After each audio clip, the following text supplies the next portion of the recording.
Abu Dhabi കിരീടാവകാശി Sheikh Khalid bin Mohamed Zayed Al നഹ്യാന്റെ ഔദ്യോഗിക സന്ദർശന വേളയിൽ തിങ്കളാഴ്ച ഇന്ത്യയും യുണൈറ്റഡ് അറബ് എമിറേറ്റ്സും 5 കരാറുകളിൽ ഒപ്പുവച്ചു. എമിറേറ്റ്സ് ന്യൂക്ലിയർ എനർജി കമ്പനിയും nuclear power corporation of India ലിമിറ്റഡും തമ്മിലുള്ള ബറാക്ക ന്യൂക്ലിയർ പവർ പ്ലാന്റ് പ്രവർത്തനങ്ങളും പരിപാലനവും സംബന്ധിച്ച ധാരണാപത്രവും ഇതിലുൾപ്പെടുന്നു. അബുദാബി നാഷണൽ ഓയിൽ കമ്പനിയും ഇന്ത്യൻ ഓയിൽ കോർപ്പറേഷൻ ലിമിറ്റഡും തമ്മിൽ ദീർഘകാല LNG വിതരണത്തിനുള്ള കരാറും ഒപ്പുവച്ചു. പ്രധാനമന്ത്രി നരേന്ദ്രമോദിയുമായി നടത്തിയ ചർച്ചയെ തുടർന്നാണ് ധാരണാപത്രങ്ങളിൽ ഒപ്പുവച്ചത്. ഇതുകൂടാതെ അഡ്നോക്കും ഇന്ത്യൻ സ്ട്രാറ്റജിക് പെട്രോളിയം റിസർവ് ലിമിറ്റഡും തമ്മിലുള്ള മറ്റൊരു കരാറുമുണ്ട്.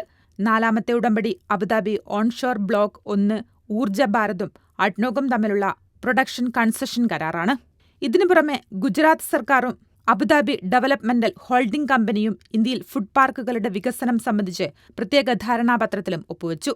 ഷെയ്ഖ് ഖാലിദ് ഇന്ന് രാവിലെ രാജ്ഘട്ടിലെത്തി 1975 UAE സ്ഥാപക പിതാവ് ഷെയ്ഖ് സായിദും 2016 തന്റെ പിതാവ് കൂടിയായ UAE president Sheikh Mohamed bin സായിദും നട്ടുപിടിപ്പിച്ച വൃക്ഷങ്ങളിൽ വെള്ളമൊഴിച്ച് പരിപാലിച്ചു. രാജ്ഘട്ട് സ്മാരകത്തിലെ ഗസ്റ്റ് ബുക്കിൽ ഷെയ്ഖ് ഖാലിദ് ഒരു സന്ദേശവും എഴുതി. തുടർന്ന് മഹാത്മാഗാന്ധിജിയുടെ സമാധിയിലെത്തി ഒരു നിമിഷം നിശബ്ദനായി നിന്നു. തുടർന്ന് അവിടെ പുഷ്പചക്രം അർപ്പിച്ചു.